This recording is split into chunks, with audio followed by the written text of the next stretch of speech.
Então, nessa ação penal 504-6512, continuidade do depoimento do senhor Carmine de Sierve Neto, está com a palavra a defensora em Salvador do senhor Fábio Rory.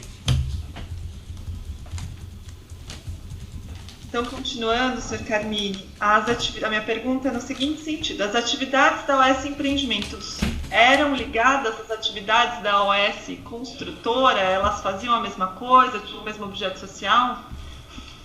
Não, doutora. A OS Empreendimentos, ela trabalhava especificamente no segmento de incorporação imobiliária. Nós não tínhamos o mesmo tipo de atividade da construtora OS. Nós, inclusive, sempre ficamos em estruturas, em escritórios separados, nunca no mesmo prédio, sistemas operacionais diferentes, tudo era diferente. Nós não tínhamos vínculo a não ser dos sócios da empresa com a gente. O dia a dia era completamente apartado. Quando o senhor diz sócios da empresa, o senhor diz acionistas? Os sócios, César Mata Pires, o doutor Léo Pinheiro, Antônio Carlos Mata Pires e César Mata Pires Filho. Mas a administração direta, os executivos da OS Empreendimentos, eram os mesmos da OS Construtora? Nunca fomos. Totalmente separado, vida totalmente separada. A contabilidade e o financeiro da OS Empreendimentos se misturavam? A contabilidade e ao financeiro da OS Construtora? Nós tínhamos um setor de contabilidade, um setor financeiro, um setor administrativo, trabalhista, tudo separado. Em relação ao grupo OS, qual era o tamanho e a relevância da OS Empreendimentos dentro do grupo e também relacionado em referência à OS Construtora? A OS Empreendimentos, dentro do grupo OS, era a menor empresa do grupo. Em relação à construtora, era bem menor? Bem menor que o grupo. Não saberia lhe dizer aqui quanto, mas bem menor. A OS Empreendimentos tinha algum contrato com a Petrobras? Não, nunca tivemos contrato com a Petrobras. A OS Empreendimentos tinha algum relacionamento com a Petrobras? Não, nunca tivemos relacionamento com a Petrobras. Nós só fazíamos incorporação imobiliária. Receberam algum valor diretamente da Petrobras? Talvez a gente vá mudar. Eu acho que a conexão agora voltou ao normal. Obrigada. Desculpa, Sr. Carmine. Qual foi a pergunta, doutor? Se a OS Empreendimentos recebeu algum valor da Petrobras? Não, nunca recebemos valores da Petrobras. O senhor trabalhou com o senhor Fábio Ionamini? Trabalhei com o senhor Fábio Ionamini. O senhor Fábio Ionamini, enquanto era o seu subordinado dentro da OS Empreendimentos, ele tinha algum conhecimento ou interação com Petrobras? Não, nunca. Nenhum tipo de interação. A OS Empreendimentos não tinha relacionamento com a Petrobras. A OS Empreendimentos transacionava com dinheiro em espécie? Recebia pagamentos, fazia pagamentos com dinheiro em espécie? Não. Nunca trabalhamos com dinheiro em espécie. Nem recebíamos, nem pagávamos. Isso era permitido dentro da companhia, mas vocês não faziam? Qual que era a regra? Não, a regra da OS Empreendimentos era não transacionar com dinheiro. A OS Construtora realizava a obra dos imóveis da OS Empreendimentos, dos empreendimentos que vocês queriam lançar? Não. A OS Empreendimentos tinha estrutura própria? Tinha estrutura própria de engenharia. De engenharia, de construção? Engenharia e construção. Engenharia, quando a gente fala engenharia, a gente está abrangendo orçamento e construção. Vou tomar um ponto para que fique bastante claro. Por que a OS Empreendimentos resolveu assumir alguns empreendimentos da Bancop a partir do ano de 2009? Você falou final de 2008, início de 2009. Na verdade, porque foi uma estratégia da OS Empreendimentos de chegar em São Paulo. Você tinha alguns projetos do Bancop, nós estudávamos esses projetos, se tivessem viabilidade financeira e técnica por cada parte de engenharia, nós tocávamos os projetos. Caso contrário, não. Com relação ao edifício Solares, esse projeto de viabilidade financeira foi feito, foi estudado? Sim, claro. Todos os projetos. Do Bancop ou não, tinha que ser feito o business plan dos projetos. E o senhor já recebeu, ouviu alguém recebendo dentro da OS Empreendimentos uma ordem ou uma recomendação, uma determinação para que algum empreendimento fosse feito, fosse tocado, se não tivesse a viabilidade financeira? Não, nós só fazíamos projetos imobiliários que tivessem viabilidade, senão esse próprio comitê já derrubava o projeto. Ou ele voltava para reestudo, mas não, se não tivesse viabilidade financeira na largada, não ia, não podia seguir. Também especificamente com relação ao empreendimento chamado Mar Cantábrico e depois Solares. Na época da assunção desse empreendimento da Bancop, pela OS da Bancop, houve alguma recomendação, alguma ordem de quem quer que fosse para a OS Empreendimentos assumir os Solares por causa do ex-presidente Lula? Nunca. Nós só fazíamos projetos que passassem pela viabilidade financeira. O senhor sabia se existia alguma reserva de um apartamento triplex no edifício Solares para o ex-presidente Lula? Não. Nunca lhe foi pedido isso? Não. Nós sabíamos que ele tinha uma cota no empreendimento.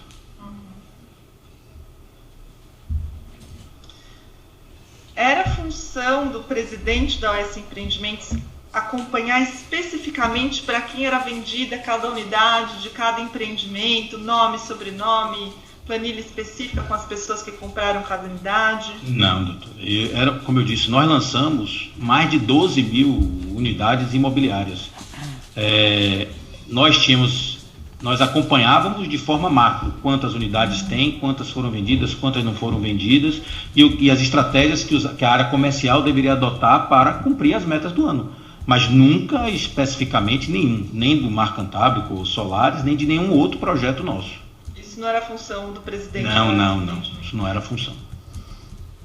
Para que fique bastante claro, no depoimento que o senhor já havia prestado durante a investigação do Ministério Público Federal, o senhor falou do VGV e agora novamente quando perguntado. Para que fique bastante claro, esse VGV, Valor Global de Vendas, esse índice do setor imobiliário, o que ele era exatamente? Acompanhar o VGV significava saber qual unidade foi vendida ou não? Qual unidade estava disponível para venda ou não? Não. Acompanhar o VGV era, ano a ano, nós recebíamos metas, quanto se gerava de expectativa que seria lançado de VGV, essa era a moeda. Quando se comprava um terreno, a primeira pergunta que se faz é quanto esse terreno dá de VGV. Então, o VGV é uma moeda padrão do mercado imobiliário para dizer a potencialidade do projeto e quanto você se compromete a lançar no ano. Então, isso não significa que você tem que acompanhar projeto apartamento a apartamento. Não era assim. Olhar o VGV não te diz se uma determinada unidade está ou não disponível para venda? Não, o VGV é uma moeda de lançamento. Quanto de VGV eu vou lançar? Então, eu vou lançar 500 milhões esse ano. Então, toda empresa tinha que se preparar para um lançamento de 500 milhões de VGV. Então, esse era o caminho, ou seja, quantos empregados, como é que você vai fazer o planejamento de obra, como é que você vai fazer planejamento financeiro, como é que você vai conseguir moldar a sua empresa. Então, era isso que nós aprovávamos com o Conselho. O Conselho dizia X de VGV. O Conselho que eu falo, OSSA, os 4 acionistas do grupo. Aí aprovava e a partir dali a gente saía para buscar esses 500, 600, 700 milhões de VGV. Esse era o caminho, mas não indicava necessariamente um apartamento ou 2 apartamentos, nem se relacionava a isso. Perfeito. Essa sigla VGV ela foi utilizada pelo Ministério Público Federal numa descrição na denúncia, baseado no depoimento que o senhor prestou ao Ministério Público Federal no curso da investigação. Gostaria que o senhor me confirmasse se o uso dessa sigla está correta ou não. Se o senhor concorda ou disse isso no seu depoimento. Como informou Carmini, os diretores da OS Empreendimentos eram cobrados pelo Conselho de Administração da empresa de acordo com o VGV, Valor Geral de Vendas, correspondente à soma dos valores decorrentes do potencial de venda de todas as unidades disponíveis de um empreendimento. Além disso, disse, se referindo ao senhor, que o fato de ter uma unidade disponível ou não para venda nos empreendimentos da Bancop impactava o VGV. Aí a conclusão do Ministério Público. Assim, afigura-se evidente que Fábio Ionamini e Roberto Moreira tinham conhecimento que a unidade 164A nunca esteve à venda e, portanto, reservada a Lula e Marisa, já que sua indisponibilidade impactava no indicador pelo qual tais ex-diretores da OS Empreendimentos eram cobrados pelo Conselho de Administração da empresa. Essa conclusão faz sentido para o senhor sobre o VGV? Doutora, se a senhora me permite, eu não vou falar sobre a conclusão, porque ela não... Foi isso que o senhor disse no seu depoimento? O que eu disse é que o VGV era aprovado sim, era de conhecimento, e nós éramos cobrados pelo conselho da empresa, os acionistas, pelo total. Quantos de VGV você vai lançar? Significa somatório de cada empreendimento imobiliário, do VGV de cada um. E isso era a meta que você tinha que cumprir no final do ano. Ponto. Segundo, no que diz respeito ao Bancopp, todo projeto, uma unidade, 2 unidades, 5 unidades, ou uma unidade de forma isolada, ela compõe o VGV total do empreendimento. Então, sim, quando você analisava o projeto Bancopp, ou qualquer outro projeto, é a soma de cada unidade individual que chega esse valor geral de venda de um projeto, e a soma de todos os projetos é que chega a esse valor geral de vendas da companhia no ano. Foi isso que eu disse. Mas o senhor não disse, olhando o VGV, eu sei que uma determinada unidade não está à venda. Não tem como. Num projeto de 100 milhões, 200 milhões, se olhar uma unidade isolada, você não tem, porque às vezes, de um mês para o outro muda a tabela de venda muda. Então, olhando a unidade, a gente não tem como dizer isso. De forma isolada. Muda muito. Um cliente compra uma unidade hoje no stand, ele sai. 3 dias depois, o cheque dele que ele deu de entrada no sinal dentro do stand não foi compensado, essa unidade volta. É muito dinâmico o processo. Apesar de não ser a sua função normal, como na época em que era presidente da OS Empreendimentos e nunca ter ido visitar um empreendimento pessoalmente, se um acionista do Grupo OS lhe pedisse para visitar um empreendimento, o senhor iria? Ou lhe mandasse visitar um empreendimento, o senhor iria? Doutora, durante todo o meu período na OS, sempre que nós fizemos visitas aos empreendimentos, eram visitas técnicas, visitas de olhar como estava o andamento do empreendimento. Eu nunca visitei nenhum empreendimento a pedido de nenhum dos sócios para ir. O que eu posso dizer à senhora é que a OAS era uma empresa que tinha donos e que tinha os acionistas. E que se eles mandassem alguém fazer alguma coisa, não necessariamente eu ou qualquer um outro diretor da empresa, sim, eu teria que visitar. Fazia parte do cargo, fazia parte da função. A OAS Empreendimentos era uma empresa que tinha dono, não era uma empresa de capital aberto que você pudesse recusar.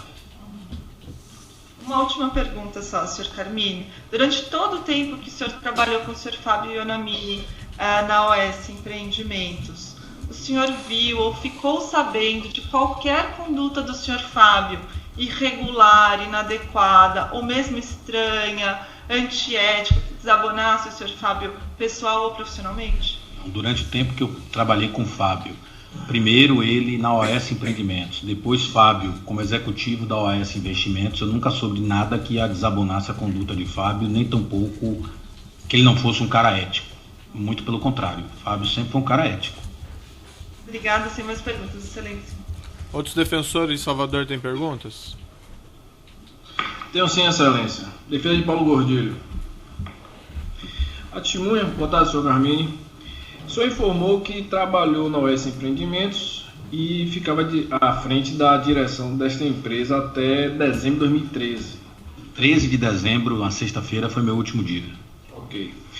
O senhor conheceu o senhor Paulo Gordilho? Conheci na OAS Empreendimentos. Qual o cargo que ele exercia? Primeiro ele entrou na empresa como diretor técnico, que era o responsável pela parte de orçamento, acompanhamento dos canteiros de obra. Depois ele virou o diretor de engenharia, juntou tudo, orçamento e engenharia com ele. Ele virou o diretor de engenharia, o diretor técnico, ou seja, com a área de orçamento. Depois, já no final do meu período, ele ficou apenas como diretor de orçamento. Você pode dizer, hierarquicamente, o senhor Paulo Gordilho ficava abaixo do senhor? Sim. Enquanto eu estava na OAS Empreendimentos, sim. O senhor pode informar qual o conceito profissional de Paulo Gordilho na OAS Empreendimentos? Paulo Gordilho era um excelente profissional, não só na OAS Empreendimentos, mas até pela própria idade dele. É um cara extremamente experiente, né, na função, e uma pessoa muito correta, ética e correta, não tenho o que dizer dele. Mais perguntas, Celso? Outros defensores não, né? Não tem mais outro. Defensores aqui tem complementação, então, doutora? De Fábio Iori. Pela defesa de Fábio Ionamini. Algumas complementações. Muito boa tarde, senhor Carmini, tudo bem? Tudo bem. Em complementação a algumas perguntas já realizadas pela minha colega Carolina Fonte, eu gostaria que o senhor esclarecesse. O senhor já disse aqui, assim como já disse aqui em resposta ao Ministério Público Federal, como já havia dito também durante o seu termo de depoimento em fase de investigação, que a OAS estava buscando entrar nos mercados de São Paulo, Rio de Janeiro e Brasília, por volta dos anos de 2008 e 2011. O senhor foi bastante expresso, inclusive hoje mesmo, ao dizer que foi realizada uma reunião na presença de Fábio, Luiz Pet, o senhor e Léo Pinheiro a respeito do empreendimento Bancop. Até aqui o senhor confirma todas essas minhas referências aos seus depoimentos? Não, doutor, o que eu disse foi o seguinte,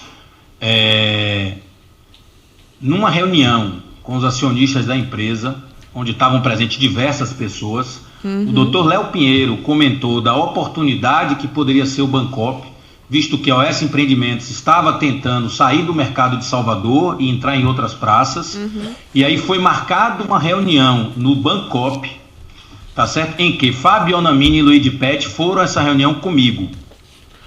Nessa reunião em que o doutor Léo Pinheiro falou dessa oportunidade, tinha muita gente presente, não só o Fábio e o Luiz, né? No Bancop, que quem fui eu, Luiz Pet, fomos eu, Luiz Pet e o Fábio Ionamini. Ok, então fora essa... Muito obrigada pelos esclarecimentos, senhor Carmini.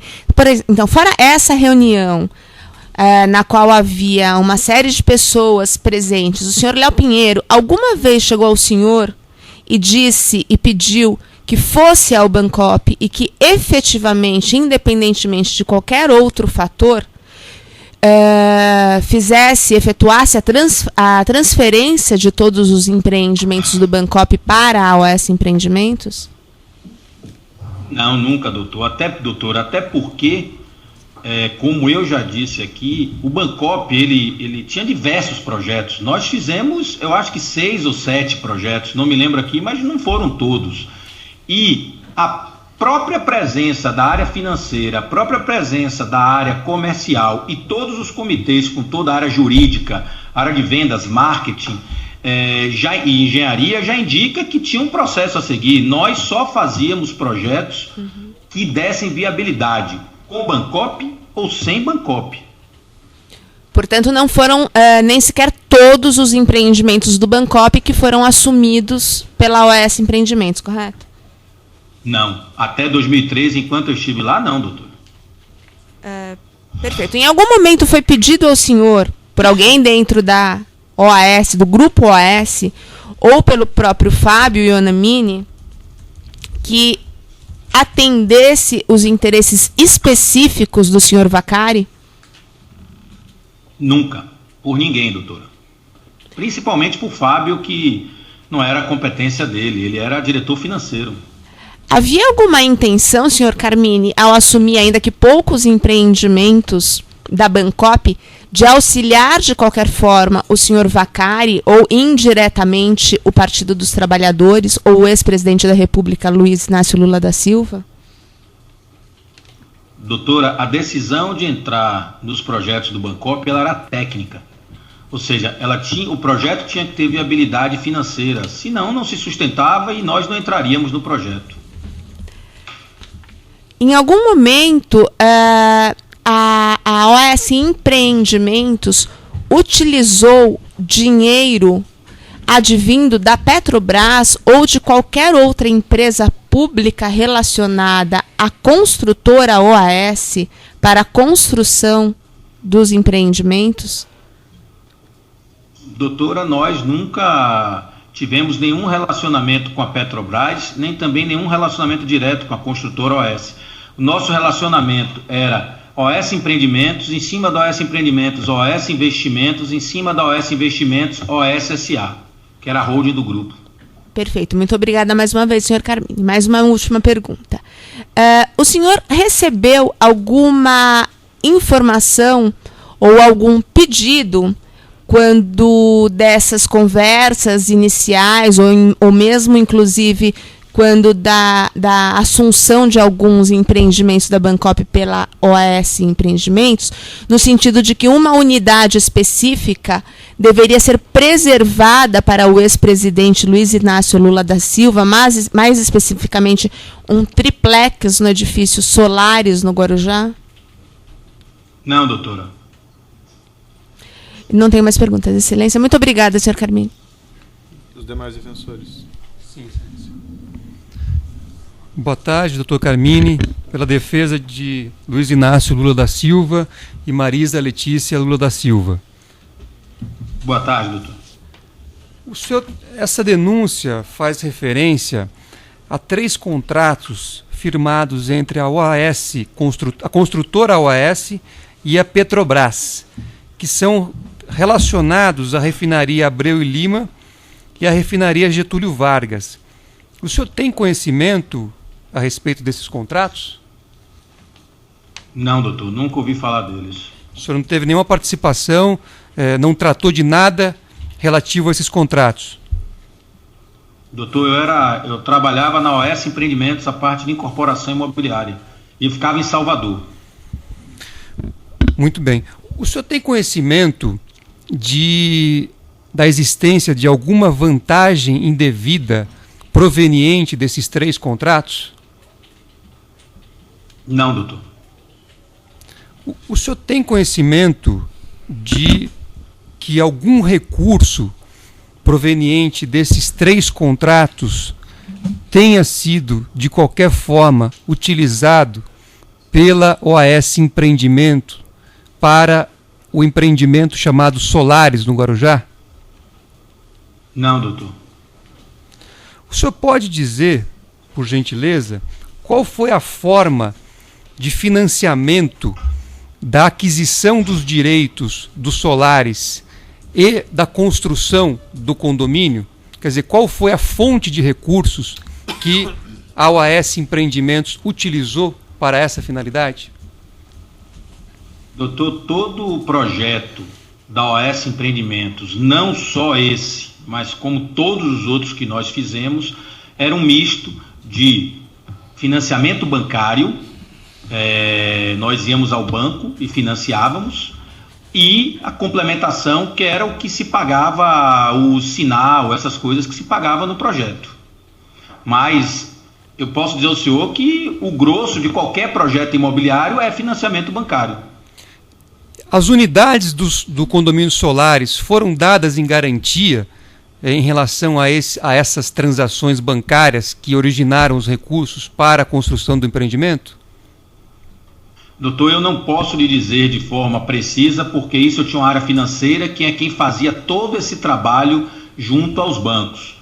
O que eu posso dizer ao senhor é que no mercado imobiliário em geral, quando se faz o financiamento à produção, as unidades decorrentes do empreendimento ficam em garantia até o pagamento pela construtora, pela OAS Empreendimentos ou pelas incorporadoras da dívida. Perfeito. Então, quer dizer, se num determinado empreendimento as unidades foram dadas em garantia a alguma entidade financeira, isso significa dizer que há um evidente atrelamento entre esta unidade financeira ou estabelecimento financeiro e aquele empreendimento. Todo projeto imobiliário, doutor, que conta com financiamento à produção, o banco só libera o financiamento se as unidades do empreendimento estiverem em garantia. Perfeito. Quando existe uma situação dessa natureza, também há, por parte da entidade financeira, um acompanhamento mais próximo do empreendimento? O normal, doutor, em todo empreendimento é que o agente financiador ele faz medições frequentes para saber se a obra está avançando, se realmente o dinheiro está sendo gasto, financiado na obra, para que ele possa ir liberando as medições. Perfeito, é esse ponto que eu queria chegar. Quer dizer, esse acompanhamento, essas medições também dizem respeito à própria utilização dos recursos financeiros no empreendimento. Sim, doutor, sim. Perfeito. Em todos os processos que tem financiamento bancário, sim. Perfeito. Em relação especificamente aos solares, a OAS Empreendimentos recebeu algum tipo de questionamento da instituição financeira ou das instituições financeiras envolvidas sobre a utilização de qualquer recurso ilícito no empreendimento? Doutor, durante o período que eu estive na OAS Empreendimentos, nós nunca recebemos nem desse empreendimento, nem de outro qualquer empreendimento esse questionamento. Perfeito. Fora o acompanhamento da entidade financeira que estava originando os recursos, quer dizer, quais os outros órgãos de controle que a OAS Empreendimentos tinha? Para o acompanhamento da obra, doutor, o senhor Não, quer dizer? em geral, quer dizer, a empresa OAS Empreendimentos, o senhor sabe declinar os órgãos de controle que a empresa tinha, os órgãos de controle interno? Não, nós tínhamos reuniões frequentes com a área de engenharia, o financeiro da empresa acompanhava para e passo a ida de recurso para a obra, para que a gente, obviamente, a obra não saísse do planejado. Eram cada área, a área comercial, a área financeira e a área de engenharia, elas se conversavam para que o orçamento aprovado naquele business plan que eu falei no início fosse cumprido, batesse com o executado. O senhor tem uma ideia, pelo menos de grandeza, de quantas pessoas participavam desse controle sobre o fluxo financeiro no empreendimento? Doutor, sim. Não tenho ideia, mas era muita gente. Ideia de grandeza, 10, 20, 50, 100? Umas 50 pessoas. Eram várias áreas, a área de engenharia, a área de obra, de acompanhamento de obra lá na ponta, a área financeira. Era muita gente, doutor. Perfeito. Então, o senhor sabe dizer se a empresa tinha algum tipo de auditoria externa? Sim, claro, nós éramos obrigados a ter auditoria externa. Certo. No período de 2009 a 2014, o senhor se recorda qual era a empresa de auditoria externa que fazia o trabalho em relação à companhia? Doutor, se não me engano, a 2014 eu não sei, porque eu saí da empresa em 2013, mas em 2012, 2013, se não me engano, era a Ernst Young. A Ernst Young ou qualquer outra empresa de auditoria externa fez qualquer tipo de questionamento sobre a utilização de recursos indevidos pela companhia? Que eu me recorde, não, doutor. O senhor não fez nenhuma resposta, não teve que prestar nenhum esclarecimento específico à empresa de auditoria sobre a utilização de recursos indevidos? O relacionamento com a empresa de auditoria era feita pela área financeira.